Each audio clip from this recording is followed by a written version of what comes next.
23 episode की शुरुआत में हम देखते हैं कि नामजो जिनसी की मैसेज का इंतज़ार कर रही होती है क्योंकि जिनसी ने उसे अब तक रिप्लाई नहीं दिया होती है। तभी जिन उसके लिए खाना लेकर आ जाती है और उसे खाने के लिए देती है, लेकिन नामजो को तभी जिनसी की बात याद आ जाती है, इसलिए वो खाने से मना कर देती है। तो जिन उसे बोलती है कि अभी तुम्हारी मीटिंग है, क्या तुम खाली पेट जाओगे? फिर भी नामजो उसे मना कर देती है। तो जिन उसके लिए एक सैलेड का पैकेट रखकर यहाँ से चली जाती है और नामजो सोचने लगती है कि मैं तो इस सैलेड का पैकेट को खा सकती हूँ। और उसके बाद हम जुआन और शू को देखते हैं जहाँ पर कि वो डिसाइड कर रही होती है कि वो दोनों मिलकर एक रोमांटिक मूवी देखेंगे। और जैसे ही जुआन जाकर शू को किस करने वाला होती है तो तभी उनकी घर की दरवाज़ा लॉक होती है और इस वजह से जुआन को तो बहुत ज़्यादा गुस्सा आती है। और जिनसी को अब तक नामजो ने माफ़ी नहीं मांगा होती है, इसलिए वो शू को बोलती है कि आज भी मैं तुम्हारे घर में रहूँगा। और इस बात पर तो जुआन जाकर छुपने लगती है। और दूसरी तरफ रात में नामजो जब घर में वापस आती है तो देखती है कि जिनसी अब तो घर में वापस नहीं आई है और उसकी चॉकलेट वाउचर का कोई भी रिप्लाई नहीं दिया है। तभी नामजो को याद आती है कि जिनसी को डिस्काउंट वाउचर पसंद है क्योंकि उसने उसकी डायरी में देखा था, इसलिए वो ढेर सारा डिस्काउंट वाउचर जिनसी को भेज देती है। और अगली सुबह जिनसी जब उठती है और उसी डिस्काउंट वाउचर को देखती है तो उसे तो बहुत ज़्यादा गुस्सा आती है और वो गुस्से में चिल्लाने लगती है। और जुआन को भी अपनी बहन की ऐसी हरकत से बहुत ज़्यादा गुस्सा आ रही होती है, इसलिए वो नामजो को मैसेज करती है कि जिनसी शू के घर में है, इसलिए तुम आकर उसे ले जाओ और उसे ऐसे ही डिस्काउंट वाउचर भेजना बंद करो। उसे आकर तुम प्रॉपरली माफ़ी मांग लो, नहीं तो वो कभी भी तुम्हें माफ़ नहीं करेगा। और उसके बाद नामजो जिन को बुलाती है और उसे पूछती है कि अब मियामोटो कहाँ पर मिलेंगे। तो जिन्होंने बताई थी कि मियामोटो किस होटल में रुके हुए हैं, इसलिए नामजो अपनी सारी मीटिंग को कैंसिल करती है और वो मियामोटो से मिलने के लिए जाती है और उन्हें वही जिनसी की ड्राइंग दिखाती है और उसे सही करने के लिए बोलती है, लेकिन मियामोटो उसे मना कर देती है और उसे बताती है कि ये पहले से ही कंप्लीट हो चुका है। तो नामजो ने इशारों से जिनसी के बारे में बताने लगती है और जिन नामजो को जिनसी के लिए इतना स्ट्रगल करता हुआ देखकर वो सोचने लगती है कि नामजो जिनसी को कितना प्यार करती है और उसे तो इस बात के लिए बुरा लगती है। और मियामोटो नामजो को पूछती है कि क्या तुम जिनसी से प्यार करते हो, तो नामजो ने हाँ बोल देती है, इसलिए मियामोटो दोबारा से उस ड्राइंग को सही कर लेते हैं। और उसके बाद नामजो उसी ड्राइंग को लेकर जिनसी से मिलने के लिए जाती है, जहाँ पर कि वो देखती है कि इन जिनसी को ट्रीट देने के लिए एक रेस्टोरेंट में लेकर जा रही है, इसलिए नामजो उन दोनों का पीछा करती है, जहाँ पर कि इन जिनसी को प्रपोज करने की पूरी कोशिश करती है, लेकिन वो हिम्मत नहीं कर पाता, इसलिए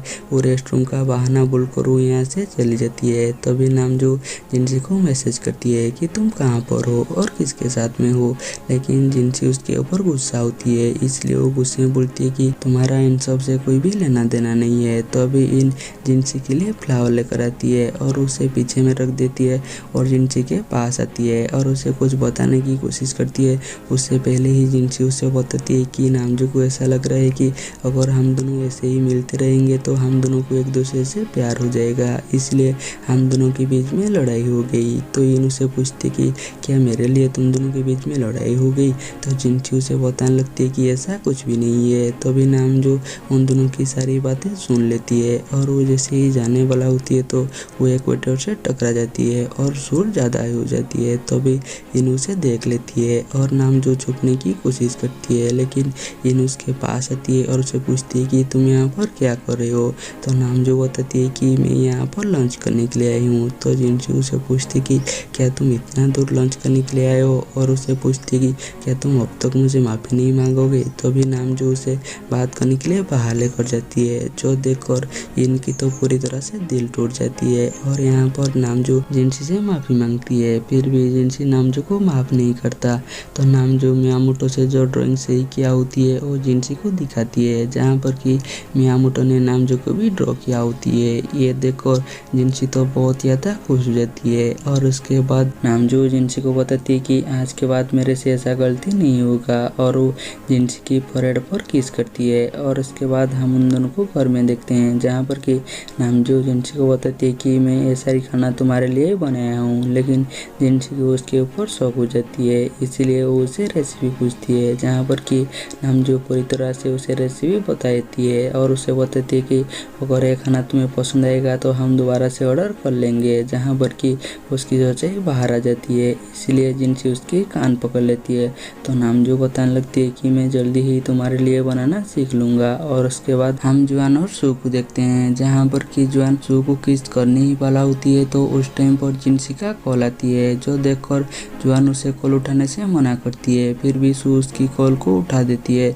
और यहाँ पर जिनसी क्योंकि बहुत ज़्यादा खुश थी, इसलिए वो अपनी सारी बातें सू से शेयर करने लगती है और उन्हें बात करते करते सुबह से शाम हो जाती है, जो देखकर जुआन यहाँ से जाने लगती है। तो सू उसे रोक देती है, जो देखकर जुआन से और कंट्रोल नहीं होता और सू से मोबाइल को छीन लेती है और वो जिनसी को बताती है कि अभी हम दोनों डेट कर रहे हैं, इसलिए तुम हमें डिस्टर्ब मत करो बोलकर उसकी कॉल को काट देती है और वो सू को किस करने लगती है। और ये बात सुनकर तो जिनसी तो बहुत ज़्यादा शौक हो गया होती है और वो सोचने लगती है कि उसकी भाई ने उसकी दोस्त को फंसा लिया है, इसलिए वो उनसे मिलने के लिए जाती है, लेकिन नामजो उसे रोक देती है और उसे बताती है कि शायद वो दोनों एक दूसरे से प्यार करते हैं। फिर भी जिनसी बताती है कि मुझे मेरे भाई के बारे में पता है और वो जाने लगती है। तभी नामजो उसे रोक देती है और उसे बताती है कि मैंने तुम्हें जो ऑफिस का काम दिया था, क्या वो तुम कंप्लीट कर लिए। तो जिनसी बताती है कि हाँ मैं कंप्लीट कर चुकी हूँ और मैं तुम्हें भेज भी चुकी हूँ। और नामजो उसे बोलती है कि ठीक है मैं चेक करती हूँ। और वो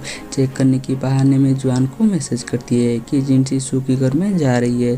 तो जुआन उसे बोलती है कि तुम कैसे भी करके उसे रोक दो, नहीं तो तुम कभी भी जिनसी को देख नहीं पाओगे। ये सुनकर नामजो तो उसे रुकने की कोशिश करती है, फिर भी जिनसी यहाँ से जाने लगती है, जो देखकर नामजो बीमार होने की एक्टिंग करती है। तो जिनसी उसके पास आती है और उसे पूछती है कि तुम्हें क्या हुआ है। तो नामजो बताती है कि मैं मिस्टर लू की वजह से काफ़ी दिनों से परेशान हूँ, इसलिए मुझे कुछ भी सही नहीं लग रही है। तो जिनसी उसे बोलती है कि ठीक है कल हम दोनों हॉस्पिटल चलेंगे। ये सुनकर नामजो उड़ जाती है और वो जिनसी को बताती है कि मैं बिल्कुल ठीक हूँ। फिर भी जिनसी उसे कल हॉस्पिटल चलने के लिए बोलती है और यहाँ पर नामजो ना चाहते हुए भी उसकी बात पर एग्री कर लेती है। और यहीं पर हमारी एपिसोड खत्म हो जाती है। हम मिलेंगे जल्दी ही नेक्स्ट एपिसोड में।